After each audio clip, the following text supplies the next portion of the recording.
สวัสดีค่ะพ่อแม่พี่น้องสวัสดีFCทุกท่านเนาะค่ะกลับมาพบมาพอกับเจตาพารวยคือเก่าคันในทางช่อง YouTube คลิปนี้เจตาก็จะวางแนวทางของเราพัฒนาค่ะจะเป็นวันที่20เป็นของเลขล็อกโฟกัสเด้อค่ะลาวพัฒนาประวัติเห็นอยู่นี่เนาะค่ะเลขล็อกโฟกัสเอา FC ล็อกโฟกัสเป็นจังใดแน่เนาะค่ะยังมีไผตามไผได้น้ำเพิ่นบ่เนาะมีผู้ใดตามเพิ่นบ่เลขล็อกโฟกัส209ค่ะ3ตัวบน62ล่างของเพิ่นเข้าไป26ค่ะเข้าไปตัวกลับเนาะ2ตัวเพิ่น62เพิ่นล็อกโฟกัสออก26ค่ะ2งวดติดแล้วเด้อค่ะเลขล็อกโฟกัสเอา FC ไผจะตามต่อกับเพิ่นแคปหน้าจอไว้พิจารณาเด้อค่ะวันที่20FC เลขล็อกโฟกัสเพิ่นเข้าไปอยู่ค่ะ2งวดติดแล้วเด้อค่ะ2งวดติดล็อกโฟกัสใครจะตามต่อก็เตรียมแคปหน้าจอไว้กับเพิ่นไปต่อวันศุกร์ที่20เนาะค่ะเจตาลงให้ก่อนมือหนึ่งแคปไปพิจารณาเนาะค่ะแคปไปพิจารณาเลขล็อกโฟกัสวิ่งรูดค่ะ3กับ5เพิ่นให้มา3กับ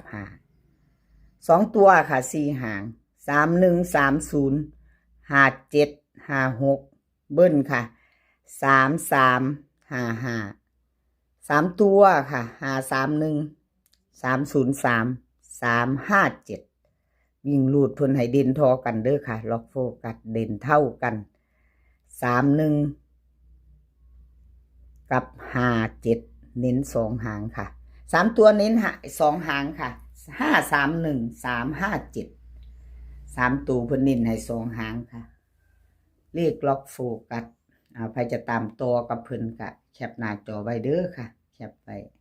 ใครจะต่อกับเพิ่นล็อกโฟกัสเพิ่นก็เข้า2งวดติดเนาะกลับมาแล้วเด้อค่ะโฟกัส2งวดติดแล้วค่ะ FC ล็อกโฟกัส2งวดติดแล้ว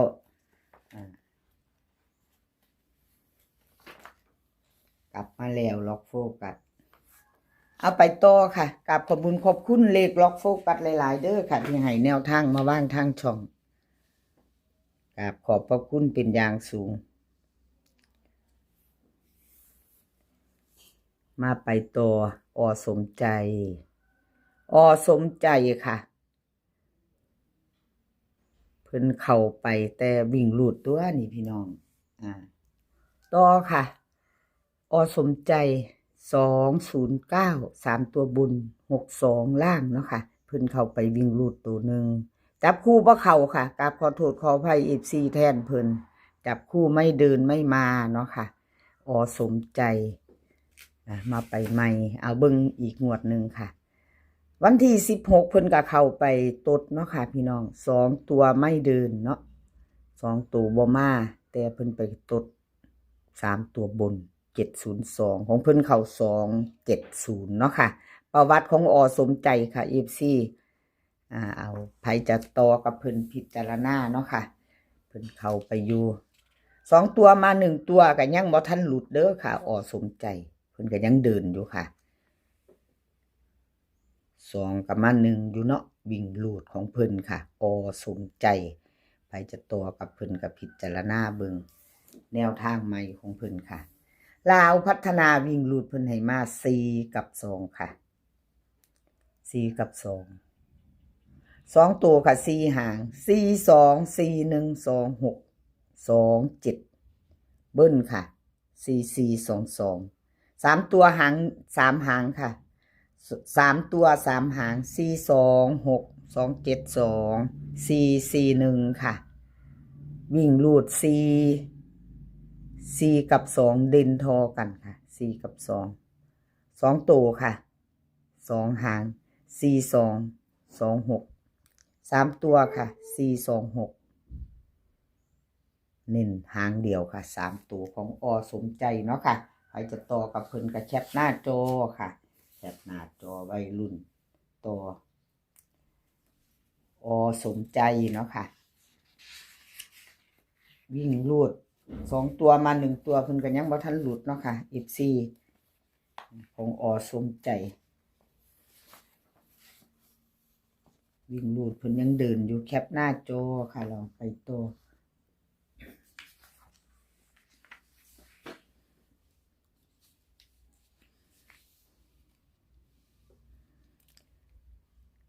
ประวัติของแนวทางพ่อเก่งค่ะ FC กับขอโทษขออภัยแนวทางพ่อเก่งค่ะหลุดไปวันที่18เนาะล่าวออก209 3ตัวบน62ล่างค่ะวิ่งหลุดกับบ่เดินบ่เข้า2ตัวไม่มาเนาะค่ะจับคู่ไม่เข้าเนาะ2งวดติดแล้วเด้อค่ะแนวทางพ่อเก่งกับขอโทษขออภัย FC แทนเพิ่นเนาะค่ะขออภัยแทนเพิ่นหลายๆแล้วก็กราบขอบคุณขอบคุณแนวทางพ่อเก่งค่ะที่ให้แนวทางมาวางทางช่องของเจตาเนาะด้วยดีเสมอมากราบขอบพระคุณเป็นอย่างสูงค่ะเลขทุกตัวเอามาวางเพื่อเป็นแนวทางโปรดใช้วิจารณญาณในการรับชมเป็นอย่างสูงค่ะรับชมรับฟังเป็นเพียงแนวทางเนาะค่ะพี่น้องดูไปกราบขอโทษขออภัยแนวทางพ่อเก่งค่ะลาวพัฒนาวันที่20วิ่งรูดค่ะเพิ่นให้มา1 กับ 7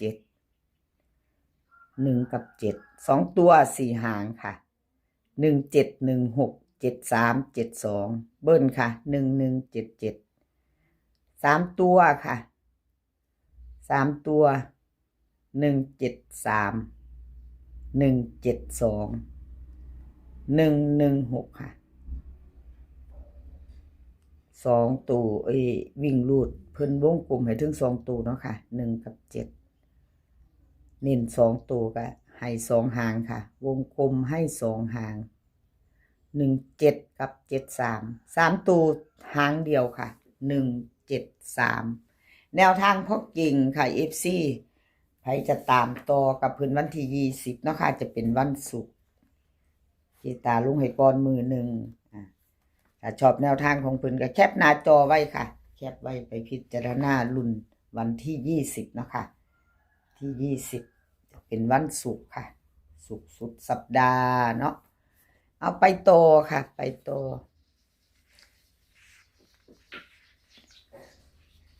อน้อยนำโชคค่ะขอโทษขออภัยแทนน้อยนำโชคค่ะแนวทางเพิ่นหลุดไปไม่เดินไม่มาเนาะค่ะบ่เข้า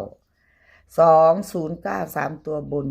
62ล่างค่ะวันที่18ที่ผ่านมาน้อยนำโชควิ่งหลุดบ่เดิน2ตัวจับคู่ไม่เข้าไม่มาเนาะค่ะขออภัยแทนเพิ่นหลาย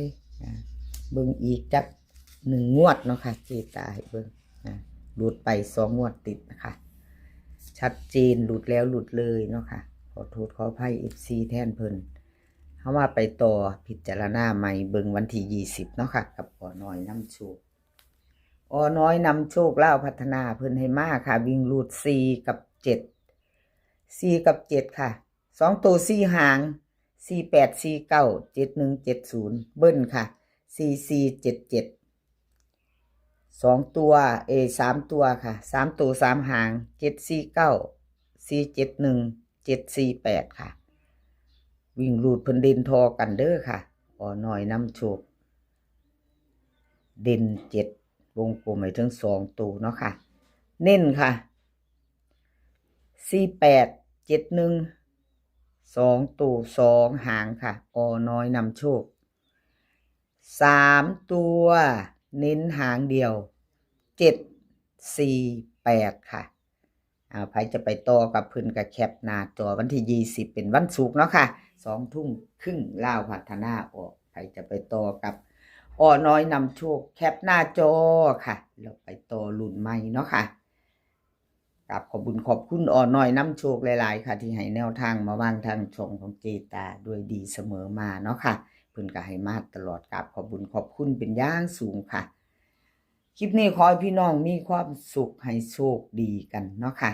ให้มีความสุขแล้วก็โชคดีกันกับลาวพัฒนาวันที่20ให้สุขภาพร่างกายแข็งแรงค่ะเดินทางไปไสก็ขอให้ปลอดภัยค่ะเดินทางไปขอให้มีโชคกลับมาก็ขอให้มีชัยค่ะค คลิปหน้าพอกันไหมค่ะคลิปนี้ก็สวัสดีค่ะ